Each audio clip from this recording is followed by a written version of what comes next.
إلمنا أنت جمر أب يونيفرسيتي مجمرة معلتها زخونة شاو نريه نابتي يونيفرسيتي بباس إن خدت إنكلا بزحزن ملكوعو نجارات كم زيت سبيتهم يخونو إتاباس هندبت أتو تبلمو شاو ميزانات حتى أنت ودق شعو زرعت حدا كونج ودك حزن يبز بتلسفا ولا قايدا نابو أنت زرقحت نسجن كونو إل بمرحق يحلفامو نغتودق أنت جبرا بورصة حتى نمرت تودق تلاعلك تقايغو أنت بل حنت أركت سبيت هندبت كاب جباي توسيدني بورسايت تسرقني إلى أنت الناجر اتليبا كساب زرقب ما نسب كابتاباس نكي ورد انت خلكل شاو أبجنك أتكوينا بجاهم لما عنتي ناي يونيفرست قدما معالت أيو أزي تشكل إلى ولا كو أنت ردأتهم سمع سب كنت سئن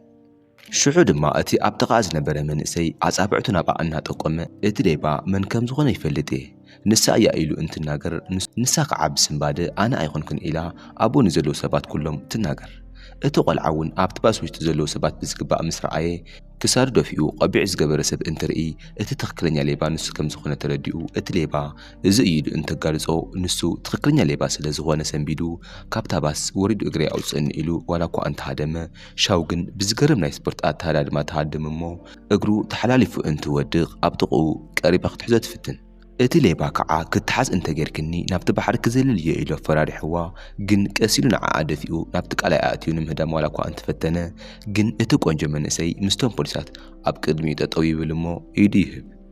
اتمنسي كعا تمليش ناب آمزيقو كدان كيج اينا لإلو قديفو أنت خيد شعود ما نبرتا أبتاباس كمز قديفو تتذكر مو انها دمت كيدا أقوحتا تقبل باتي زبس بسكدنا كعا نابتي يونيفرسيتي تاتي نابتي يونيفرسيتي انت بتصح استوسن قلعو تقريبا بمرأي اتحدد ما ناب أقربيلو سلام الشمي مي يبهل ناي ساسع عمتا مهارئية مزقبا خنخة ودك حقزك يبلامو قدم مخادو كدانكي انت خوين بس بيسئلو انت حتى نساقعا لما عن تعدلني ايقونكن الى مليسا اب متقرش تشاو نابت مزقبا بوتا تخيد نكور ساتا مزقبا انت خيد شعو أبتباس رخبته قنجو ودي ترئيمو نسا أبتمهارو اليونيفرسيتي بمركابا كال أيد حرقة مي تراكي حزت نغط مزقب إن حق ذا سلازنا بلا منم كي تناقرت ولا قواسق انت بلت اتوم تراحي زمدنا برو تمهاروغن مقوام يجمرو شاو اتناقر دس لزي بلا كيدا منم كفتر أيدلن سأقام يبلون تراك حزي خيلية إلا كتخيد انت بل مي تأتوك بلا يفتنمو بسحتات انت دفعا اتي اب قدمي ازنبره منسي كحجزا اداو زرك حوالا كو انت مثلا جن كلا ايدي اكبمو نخلا اجزنا مريت نختودق يقبره نسخ عاويلا نسخا سب ايكون كان كتحجزني قباني الى ولا كو انت تقطعته نسجن بقرمت النار ايا نكحجزك كونه نختنكفك زغون عينت قديتا يبلين بتوساخي نايتك على اي مسلني ازيخي اخي تشني انت بلا بسم بعد سقط بلمو مسمي تخيد اتما نسيني مزقاب تارو انت بتسحقن اتما ملكة فايل كم زتقف اي ذكر مو نقوشاو ابتاباس نابو انت ودق زوسلو تمثيلو بغلط في دولة لامو شمي الشيني بحال فايلي مساق ايو نمزقباس لزدين نكعا مسيخها بن انت بلا شاوقن دمسخا مسمع كونه قز كامرا ايدلن الى نعا كي تردع بمترافو انا تقطعتا كم زخونت ناقيرا اتسلك تعازيمو نابدور ما انت عتي ناي كفل عركاجين رغيباتا بغلط في الرادة امو صباتي عرختي خونا شاو اتزغنا كله انت نقرا جن الناس حقت بلي مجمرا نبسخ تحاسب مو كدان كغير إلاتا نبسات حاسبا انت وص جن كعا سلكخي دقاقي ما تسوعني رامس بلتا شاو كعا اتي خلتك زحفرني عبر قلعا يتبلا شين دما ناي اول دور ما ابي كم زخونه حتتي مزئمو بتحق مساله اتحلاو انت خلكلو شاو بفليسترا انت رئي نعو ترئيمو رايو ات ان تخاتل ذي شجرن قلعه ازي مسبلتا نسقعا سئل كغدفيو مستخمو خغدفك ايز بالمخري انتبا شاو كعا بممرر ابزي يونيفرسيتي زرخبم اودات كلهم عبراتيم انت بلا جنون الناس حقت كلن اول زفخاخرالو حدا قنجو ودكو اي نغر خوكن الى من نغرات قصل شمو تيهان زبهال اب دحريو شوعات قطر استصحف مالاز غدن ابزن مهارو اليونيفرسيتي هبوب قرጫት ቁጽ ጻወት እንትኸውን ጾወቱ እንምርአይ ሰባት ተኣኪቦም እዮም ብዙሓት ኣዋል ድውን ሽሙ እና ጸዋዕ ይድግፎ ሻውን ኣብ ቅድሚኡ ኮፍ ኢላ ብትኹረት እናርኣየት ብሓሳባ ኣብ መጠረሽታውን ዝድሕን ወዲ ረኺበዩ እንትብል ብሓሳባ እታ ናይ ቅርጫት ኩዕሶ ናባ እንትመጽእ ይቋረጽ እሞ تيان كعنا بأمزيو أتاكو عصو أقبلن انت بلا شاو كع أتاكو عصو نابل على انت التربية أتاكو عصو نابتي مسأوة تقول بمتاي جرام قول يخون تيان كع بخلتها تجريمو جوبزي خيلو نابت نسو ساتفولن تفتاي زخواني حمسة ودر زخوان وانا أسلت أن كيدا نختم هاري نجروها شعو نابتني حمسة ويدرن مبصح إن هدمت أنت خيد نابت الممد زنقي عب ممزقات تقطعو كم قصعات اتبوتا نغتطري إززا شعو دماشين نابتوانا قنداي أتمو سلشاو حاتيتوو اتأسلتانون أبزلا تقارئي وشاو قعا نعو مسرعي تختم لتفتن فايلي ديلينبر كشجرك أيخون كن أنت بلا نسخ عبحرك عن حدش فايل أوسو أمو كبير حقيلا أنت من لسلو هاندبت حدا مثال استشك مودي نعاك هارما أنت بل زور إلا أنت ملت شين تاريمو نابتوانا قنداياتي محماس لزي يخلق عكس ستم انت جمر شاو كالتفا بمتاهي وتترفول لمو اتبوتا مزرعة تغزل شنقن بقادنا قوت النهار آيا نابت مدك اسكفليك ملس آلن إلو وكيدو آب كفل انت بتسح اتي بسقوتا تسأميدو زنبرق جف عركو يرخبو آبتي ناي أول مدك اسكفل دما شاو كدمي كل تعامت آب كالا برك بيت مرتقاب زنبرت اللو وقتي كرن نموز آب زخد لزقات أما حدقا أنت تسكر شعو تقودي أن ممات نئشي انت ترفع نحاق سب انت تسوع عتشو عطوط لما لازي خدن قول عمسيو يدحنا قصو كتري ولاكو أي تخقل تسألي بنايكساد هابلكن كابو وسيلة نبرت قرجات كوحسو إنها تساوت زرعي تشاوون اتي زرحنا نودو إلا تأمن اتحق إن مرقاز ونابت ناي قرجات كوحسو تساوت كدان مغير كفلهم تخيد مو ناي تيهان صندوقون تخفتو كاب أدنا أتستوها بهي بترك اتي كاب ناي حلوة سرحتنيا زرحنا شين كعا هاندبت أفاي حزامو وتم حلو تمسوصو شاو إيدو بحيل نغيسا حدو رقت حيزا خالق مقلاش انت جمر انتاي كم تقلش ولا كو أي تنقرو نساقن بقولتو فوتوس إلا سب زدكتا تليبا إلا خقال زكا أي إلا تفرارحو كابوشين ناتو لكر كفيتو اتيا بيوزو أمو نسانق تحزي قبر كابو فوتوس إلوا تشقرست فتر انت وينكي اتفوتو خلط فو أي إلو أفرارحوا يفل عليو كابو كعنا بدر مخيدو إشين شاو زنخصة تماريسي يذكرمو دسيلو سلا شاو محسابي جمر بسبحيتو ناي شاو دك كلاسا نسا نايشين لوكر انت خفتو زرقي فوتو يرقيامو جن قسك إسا انت رقيا تتعيسا من كم زلطفو يفلت شينيو ناي مجمرا كفلك اتن أولد كلن بتفوتو استلعالة نايشين يونيفورم سلسة سرقن إتاليبان نسا كم زخونت ان حسبا أبز سلقا أجزة نشين نبحتو ترخبو فوتو يزلطف كاين سرقت زقبر كان نسخ إخا منهم كم زي فلت كل جزء نسخ بمتشجار إخت خسني إلو حشي واي خيد نايشي ناي كفل عرقمي نشاو بزقبا كم زفلت أن شين كعات تخكرنيا ليبان كرخبو كحجزة كم زخيل نجيرو شو معلتم شت اتيني فورم سرقت تقول عات التحز اتقول عاون زخونا جر انت ردا بتمرتو قبل زخونا قول عشين نعاء بتمرت نخحج زي حتو أبتي يونيفرسيتي وشتي انت راخبو زي حجزة شين مخانة ريا انت سنبت شين كعا اتي ديبارتمنت يك حجزة كحتيت النمسبلا اب منقو مي مزقمو نخلت يوم سلاميلو بقلد ملكع عركي زحاشة مزنع افكار المخانو كامن اي خالكو انت بال شاو كعا بسنباده اب افاز نبرا ماي نخت سحق نابنايشن لابتوب تفسسو مي كعا بسنباده هاديم انت وص شين كعا بحرقان لابتوب خص اجني خيد كابو شين كعب سحتت نابتناي حمساك فلوشتي أتمو كلقق كم زي خلي ردا اتزقرب كعماي سلاز فرح قبل مزر كابتن سها في جاكيتي قبر شعر ما نايت يونيفرسيتي تمهارو ناي قدن اب ساينس ويكعا اب هالك اتي كم زلو ممرحي وردو ميكعا ناي مرمرا كلب بريزيدنت انتخون كم سرق زبلو مشتراو قدات مفتح ولا كو انت زعاره ما نمسبقن نابناتو كلب زاتي يلن أبز منقو كعا علينا استبهال قولعا ناي بعلت واسو اسعفا ولا كوا انت مسأت بتدراما كلبقن ودك تكبر ميون بناتاتو بتدني غيو نساقن بحرقان اتدرست هبا أبتو قحف مترقم دربيو إلا تأنت خيد شاود ما بقو كباب انت خيدي رئيامو حد هكن أوزي مسشن نكتك أرب حق زكي انت بلا حراي بقول تفكات إلا تسماما شعر معلتون شين ناي صباح ناي كان فقع زخم زلو انت سمعن مي نشاو انت قابزا شين انا ون كمز ايه إلي يقرمو ابتو زمن جن نشاو نتيان كم تفوتي اكو بقلص يرأيو شاو كعا تيان كمي كم زي الحنان نفسا انت سحت عبي دا حزاتو زنبرت تسألي من يكساد هابل النار ايد تاريخ تنقرا زي الحناون نسو كم زخون ايات عمن جن كعا نمنتاي دا اكيد كبقلص زيت نقريو إلا تدفاف امو شاو كعا نعوك تنقر ولا كوتا تسقعت هاندبتكن ناي اوات دمز يسمع حدود كلا سمون ابتهايك الناس تأمن بره شاوقن بقول تفكيرة تدحنو بيتا حدقا مغنيات كوعزوم تقاريصو ناب قبي ملسمو اتم تمهارا مسبسحو ناي مركبم قوز رستقبر تمهاري نققر تقبر ازي نايتين فرست بحاليو ቀዳማይ ዓመት ተምሃሮ ኩሎም እቲ ግቢ ክትጽልይዎ ኣለኩም ገለገለ ኢኹም ተምሃሮ ሓደ ቦታ ተመዲብልኩም እዩ እንትብሎም ሻው ከዓ እቲ ናይ ጽሬት ሰዓት ናይ ሓመሳ ልምምድ ግዜ ስለ ዝተደራረባ ናይ ሽን ጽሬት ቦታ ቀሊል ስለ ዝነበረ ቦታ ንቀያየር እንትብሎ ንስውን ሕራ ይብላ በዚ መልክዕ ሻው እቲ ከባቢ እናጽሬት እንከላ ኣብ ሓደ መኽዘን ግን ናይ ሰብ ጽላሎት ዘሎ ስለ ዝመሰላ ጠጠው ኢላ መን ኢኻ ኣብ ዘለኻ ኢላ እንትሓትት መልሲ ኣይረኸበትን ንምርግጋጽ ናብ ውሽጢ እንትኣቲ ግን ማንም ዋላ ኣይሃሊ ሓደ ነገር ትረግጽ ጉንብስ ኢላ እንትርእየ ግን ቀይሕ ቀለም ዝፈሰሰ እዩ በቲ ኩነታት ሓሪቓ ሕጂ እኮ ኣጽርየ እየ መን እዩ ከምዚ ገይርዎ ኢላ ኣምሪራ ትናገር ብጽቢሒቱ ኣብቲ ዩኒቨርሲቲ ውሽጢ ዓቢ ምድላው ይህሊ እሞ ኣብቲ ፕሬዚዳንትን ዳይሬክተርን ቅድሚት ዝተሰኣለ ናይ መንደቕ ስእለት ንክመረቕ ኩሎም ብሃንቆታ ዋላ እኳ ተጸበዩ ውጽኢት ግን መሰንበዲ ይኸውን ኣብቲ ስእሊ ሓንቲ ቃል ዝጎድለት እንትኸውን ኣብ ልዕሊኡ ድማ ሻው ምስቲ ትማሊ ዝርግጽ ቀለም ዝመሳሰል ስለ ዝተደፍኣሉ ናይቲ ዩኒቨርሲቲ ፕሬዚዳንት ከዓ እቲ ቀለም እንትነኽኦ ስለ ዘይደረቐ ብሕርቃን እዚ ጥፍኣት ዝሰርሐ ሰብ ኣብቲ መኽዘን ዝነበረ ሰብ ክኸውን ኣለዎ ንምዃኑ ትማሊ ኣብቲ መኽዘን ዝነበረ ሰብ መን እዩ ኢሉ ብቁጥዕ እንትሓትት እቲ ናይ ኬሚስትሪ ክፍሊ ሓላፊ ከዓ ሻው እያ ኢሉ ይምልሰሉ እቲ ፕሬዚዳንት እውን ብቁልጡፍ ናብ ኣዘይሩ እዚ ዝተኸበረ ስእሊ ዘበላሸኽዮ ንስኺ ኢሉ እንትኸሳ ንሳ ከዓ ሰንቢዳ ኣይንኻእኸውን ኣነ ኣቡኡ ኣብ ዝነበርኩ ግዜ ካልእ ሰብ እዩ ኣቡኡ ነይሩ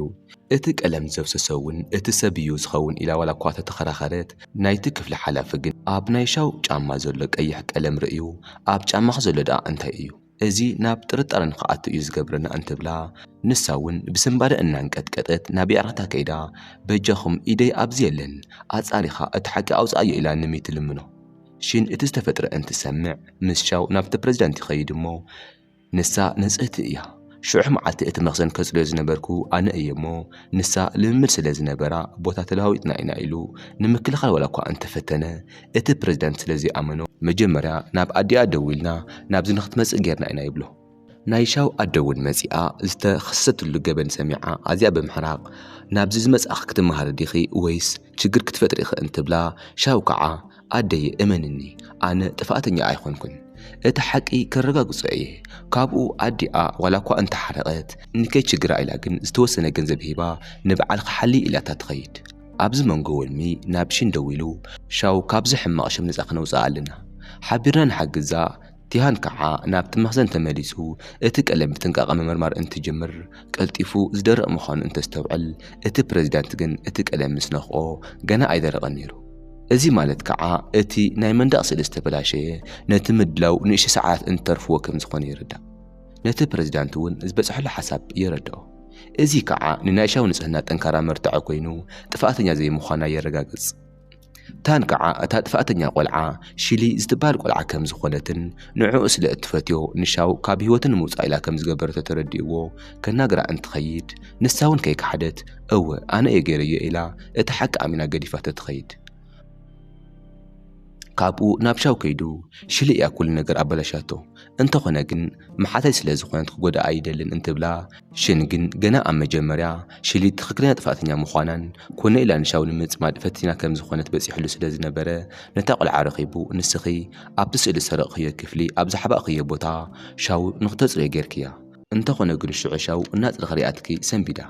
ቀፂልኪ ናብቲ ኣቕሓ መቐመጢ ክፍሊ እንትኸይድ ድማ ካልእ ጥፍኣት ብምፍጣር ሻው ካልኣይ ገበንያን ምግባር ፈቲንክ ምስ በላ ሽሊ ኩሉ ነገር ንምሽፍፋን ዋላ እኳ እንትፈተነት ጅን እውን ሃንደበት ሓደ ቦርሳ ሒዛ መፂኣ ኣብ ውሽጢ ድማ ከምቲ ዝፈሰ ዓይነት ቀለም ዝተጸየቑ ክዳውንቲ ስለ ዝነበሩ ተጋለጻ ሽሊ ካልኣይ ንምክሓድ ዋላ እኳ እንትፈተነት ኣብ መጨረሻ ተስፋ ቆሪፃ ኩሉ ነገር ከም ዝሃቀነትሉ እንትናገር ናይ ሻው ሽም ካብቲ ኸሲ ነፃ ይኸውን ኩሉ ሰብ ንሽሊ ንጥፋኣታ ንኽትቐፅዕ ገዲፍዋ እንትኸይድ ሚ ከዓ ሻውን ሽንን እቲ ናይ ኣለሻ ክለብ ብምሕዋሶም ሕጉስ ይኸውን ቲያን ግን ሽሊ ካብቲ ዩኒቨርሲቲ ብምብራራ ኣዝዩ ይሓዝን ቅድሚ መኻዳ እውን ንቲያን ሓደ ምኽሪ ትህቦ ካብዚ ንድሓር ልብኻ ትኹረት ንዝህባ ሓንቲ ቆልዓ ሃብ ሻው ናብቲ ናይ ዩኒቨርሲቲ መላመዲ ኣዳራሽ እንትኸይድ ንቲያን እንትረኽቦ ንዓኣ ዘለዎ ኣረኣያ ተቐይሩ ብዝበለፀ ይቀርባ ቀፂሉ ከዓ ናይ ቀረባ ይዕርኽትን ክኾኑ ይሓታ እሞ ብፍላይ ከዓ ሽሊ እቲ ዩኒቨርሲቲ ገዲፋ ኣብ ዝኸደት ወቕቲ ስለ ንሳ ብዝበለፀ ይሓስብ ስለ ዝነበረ ሕጂ ንዓኣ ምፍታይ ከም ዝጀመረ ብግልፂ ይርአ ድሕሪ ግዜ እውን ካብ ደርሚ ውሽጢ ክዳውንቲ ምጥፋእ እንትጅምሩ ሽን ሕጂ እውን ኩሉ ነገር ደስ ስለ ዘይበሎ ምጥርጣር ይጅምር ኣብዚ መንጎ እውን ሚመፂኡ ዝረኣኽዎ ክነግረካ ኣላዲን ዝበሃል ቆልዓ ምስ ዴቪድ ኮይኖም እዮም ዴቪድ ከዓ ንሻው ይፎትያ እዩ ዝኾነ ዝፈልጠ ነገር ምህላዩ ኣይተርፍን ይብሎ እሞ ናብቲ ቆልዓ ከይዱ ጥርጣሮም ሓቂ ምዃኑ የረጋግጽ እሞ ዴቪድ ሻው ንምርግጋዕ እናፈተነ ኣጀኺ ኩሉ ነገር ከስተኻኽል እየ ዋላ እኳ እንተበላ ንሳ ግን ኣዝያ ሓዚና ንምንታይ እዮም ሰባት ከም ዝጸልኡኒ እንታይ ገይረ ኩሉ ግዜ ክጎድኡን ዝፍትኑ ምንም ኣይተረዳእን እንትብሎ ብዙሕ ከይጸንሐት እውን ዓርካጂን ደውላትላ ናይ ድርምና ቆልዑ ኮለን ኣብቲ ናይ ድንቢሮ እየን ዘለዋ ብቕልጡፍ ንዕ ኢላ እታ ናብኡ ምስ በጽሐት እቶም ዝተሰርቆ ክዳውንቲ ኣብ ሓደ ሎከር ይርከቡ ሰለስቲአን ተምሃሮ ኣብ ቅድሚ እቲ ዲን ጠጠው ኢለን ኣጻብዕተን እናጠቆማ ንሳያ ሰሪቓትና ኢለን እንትኸስዓ ሻው ከዓ ብልበ ምሉእነት ኣነ ኣይሰረቕኩውን እቶም ክዳውንቲ ኣብ ጥፍኡ ሰዓት እውን ኣነ ኣብቲ ጥቓ ዩኒቨርሲቲ ዘሎ ካፌ ውሽጢ እየ ነይረ ኢላ እንትናገር እሺን ከዓ ናታ ንግግር ብምድጋፍ ሓቂ እዩ ኣነ ባዕለይ እውን ናይቲ ካፌ ባዕልና ኣናገረየ እየ ኣብኡ ከም ዝነበረት እውን ኣረጋግጭለ እዩ ይብል እሞ እቶም ክዳውንቲ እንትርኢ ከዓ ሓደ ሓድሽ ነገር ኣስተውዒሉ እስኪ እዞም ዝተረኸቡ ክዳውንቲ እኮ ሓድሽቲ እዮም ንስኸን ግን ዝኣረገ ናይ ስፖርት ክዳን እዩ ጠፊእክን ኢሉ ይሓተን ሻው ከዓ እዚ እንትሰምዕ እቲ ሓቅን ከውፅኦ እንትፀዓነን እታ ሳልሰይቲ ቆልዓ ንምክሓድ ዋላ እኳ እንትፈተነት እቲ መርቱዕ ስለ ዘይፈቐደላ ትሰዓር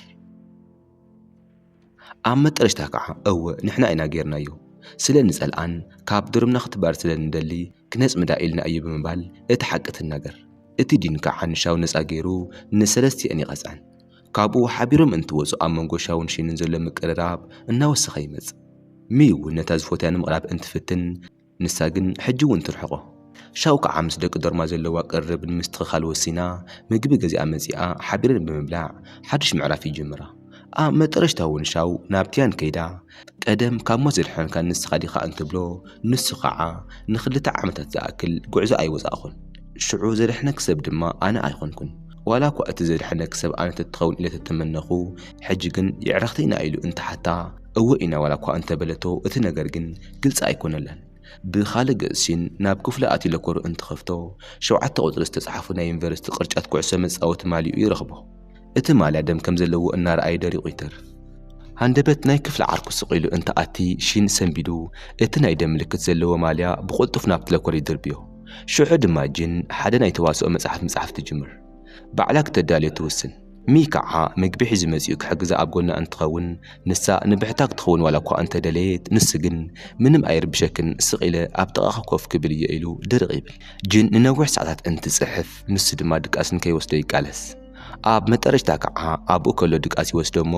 ጅን ቅንዕ እንትብል ደቂሱ ሪኣቶ እናሰሓቐት ግን እንታይ ኮይኑ እዩ ንዓይ ክብል ንባዕሉ ክንዲ ዘድኽም ኢላ ብልባ ትሓስብ ብጽቢሒት እውን ጅን ጽሑፋ ወዲኣ ሺንን ሻውን ዋና ተዋሳእቲ ጌራ ትመርጾም እሞ ሻው ምቕላል ትጅምር ካብኡ ብተዋስኦ ቢዚ ስለ ዝኾነት ሺን ክረኽባ እንትፍትን ይስእና ኣብ ዝቕጽል መዓልቲ እውን እቲ ደም ዘለዎ ማሊኡ ዝረኣዮ ቆልዓ ምስ ዓርኩ ኮፍ ኢሉ ሺን 7 ቁጥሪ ዘለዎ ማልያ ሓቢኡ ሒዙ እዩ እንትብላ ሻው ብድሕሪኦም ኮይና እንትሰምዖም ሻው ትክክለኛ ዝድሕና ሺን ከም ዝኾነ ይርዳእ እቲ ኩነታት ከመይ ኢሉ ናብኡ ከም ዝበጽሕ ዋላ ኣይርዳእያ ሺን ግን ኣዝየዋ ይኾነላ ኣብቲ ናይ ሓመሳ ልምምድ እውን ሓቢርዋ ኮይኑ የበረታትዓ ኣብ ደገ ከዓትያን ሺን ብግልጺ ንሻው ይፎትያ እየ ኢሉ እንትነግሮ ንሱ ከዓ ብሸለልትነት ምንም ኣየግድሰንን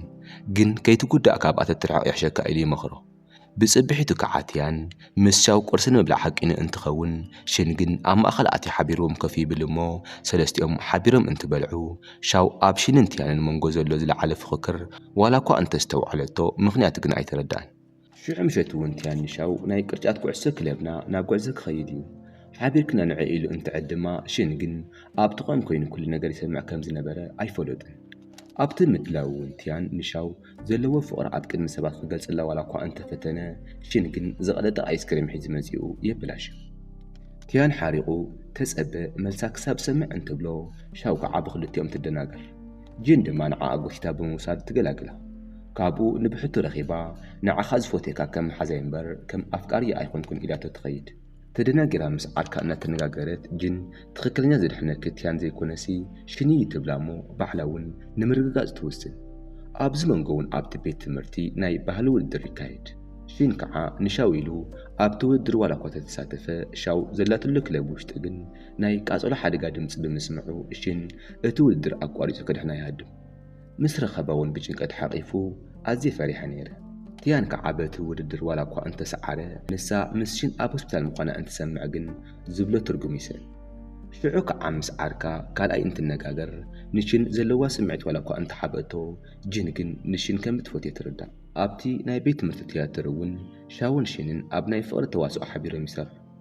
ኣብቲ መድረኽ ዝለዋወጥዎ ናይ ፍቕሪ ቃላትን ተዋስኦ ጥራይ ዘይኮነሲ ካብ ልቦም ከም ዝኾነ እቲ ተዓዳማይ ኩሉ ይርዳእ። ብኻልእ ገጽ ድማ ንጅን ዘለዎ ፍቕሪ ብስፒከር ዋላ እኳ እንተገለጸላ ጅን ግን ኣብ ላዕሊ ኮይና ስለ ዘሕፈራ ማይ ትደፍኣሉ። ካልኣይ ድማ ስምዒት ሓቂ ከም ዘይኮነ ብምሕሳብ ከይተቐርበኒ ኢላ ትኸይድ። ሻው ከዓ ናይ ጅን ትኽክለኛ ድሌታ ንኸረዳእ ጅን ከዓ ኣነ እኮ ይፈትዮ እየ ግን ንሱ ኩሉ ግዜ ንዓይ ክማርኸኒ እዩ ዝደሊ ኣይርዳእኒ ዝበለትሉ ሪከር ተስምዖ እሞ ደስ ይብሎ።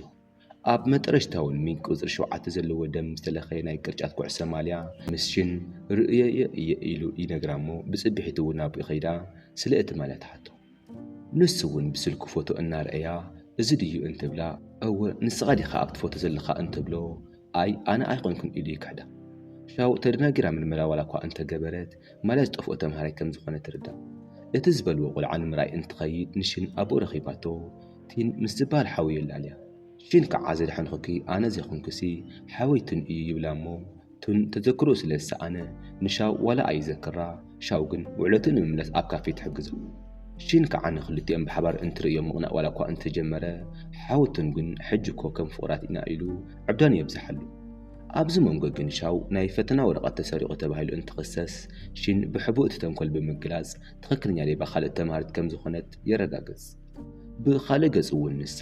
ንናይ ሽን ሓው ሽን ንምንታይ ማይ ከም ዝፈርሕ እንትሓቶ ንሱ ከዓ ኣብ ቁልዕነቱ ካብ ምስጣም ስለ ዝተረፈ እዩ ዝፈርሕ። ሻው ከዓ ኣቦኣ ካልእ ሰብ ከድሕን ኢሉ ኣብ ማይ ውሽጢ ከም ዝሞተን ካብኡ ኣዲኣ 50 ክትላመድ ከም ዘይትፈቕደላ ነጊራ ክልቲኦም ሓቢሮም ፍርሖም ንምግፋጥ ሓቢሮም እንትለማመዱ ብዝበለጸ ይቀራረቡ። ሽን ከዓ ናይቱን ተዘክሮ ዝጠፍአ ኣብቲ ሓደጋ መዓልቲ ሓቢርዎ ዝነበረ ምሽጥራዊ ሰብ ምኽንያት ከም ዝኾነ ብምእማን እቲ ሓቂ ንምውፃእ ምርመሩ ይቕጽል። ኣብዚ መንጎ እውን ትያን ስለ ዝቐንአ ናይ ሽን ሽም ንምጥፋእ ናይ ክምስታ ቀታሊ ተባሂሉ ምስ ዝፍለጥ ምሽጥራዊ ሰብ ምትሕብባር ይጅምር። ትያን እውን ንባዕሉ ኣቕሲሉ ሽን ከም ዝሃረሞ ብምምሳል ንዕኡ ብፖሊስ ንኽትሓዝ እንትገብሮ ሻው ድማ ጠጠው ዝበለት መኪና ሰይራ ናይቲ ካሜራ ፋይል ብምውፃእ ናይ ሽን ንጽህና ተረጋግጸሉ። ሽን ከዓ ናይ ሓው ተዘክሮ ዝጥፍአሉ ሰብ ንምርካብ ምርመርኡ ቀጺሉ ናይ ሓው ናይ ቀደም ስልኪ ብምኽፋት ያን ካብ ዝተባህለ ናይቱን ዓርኩ ዝተለኣኸ መልእኽቲ ይርኢ። ብኻልእ ገጽ ከዓ ሻው ቅድሚ 2 ዓመት እቲ ሓደጋ ኣብ ዝበፅሐ ከረ ንኽትርከብ መጻወድያ ይዘርግሐላ። እቲ ትኽክለኛ ፍሽኽታ ቀታሊ ዝበሃል ሰብ መጺኡ ንሻው ርእሳ ዋላ እኳ እንተሃረማ ከም ገለ ኢላ ግን ተቓሊሳ ተምልጥ። ቱን ድማ ንዓኣ ከድሕና ኣብቲ ከረን እንትኸይድ ቅድሚ 2 ዓመት ኣብቲ ከረን ዝተፈጥረ ነገር ክዝክር ይጅምር። ሽዑ ቱን ምስ ሻው ዝነበረ እንትኸውን ናይ ቀረባ ዓርኩ ያን እውን ሓቢርዎም ነበረ። ያን ብናይ ዓርኩ ምብላፅን ዓወትን ኩሉ ግዜ ይቐንእ ስለ ዝነበረ ኩሉ ግዜ ትሕቲኻ ምዃኑ ሰልችኒ እዩ ኢሉ ካብቲ ከረን ደፊኡ ዘውደቆ ንሱ ምዃኑ ይዝክር። ሕጂ እውን ኣብቲ ከረን ያን ዝተባህለ ዓርኩ ካልኣይ ንትን ክቐትሎ ይፍትን። ሻው መጺኣ ንትን ክተድሕነ ዋላ እኳ እንተፈተነት ንዓኣ እውን ኣብ ሓደጋ እንተውደቓ ሽን ሃንደበት መጺኡ የድሕንም እሞ እቲ ቆልዓ እውን ኣብ ኢድ ቁፅር ፖሊስ ይውዕል። ኣብ ካልእ ግዜ ከዓ ንሻው መዘከርታት ሸርጥ እናሃባ ዕፃና ሓደ ዓይን ስለ ዝኾነ እየ ኣድሒነኪ። ኣብ መጨረሻ ድማ ኣብ ቅድሚ ኩሎም ኣዕርኽቶም ፍቑሪ ይገልጸላ እሞ ንሳ እውን ብታሕጓስ እንትቐበሉ እናርአየና ፊልምና እውን ይውዳእ።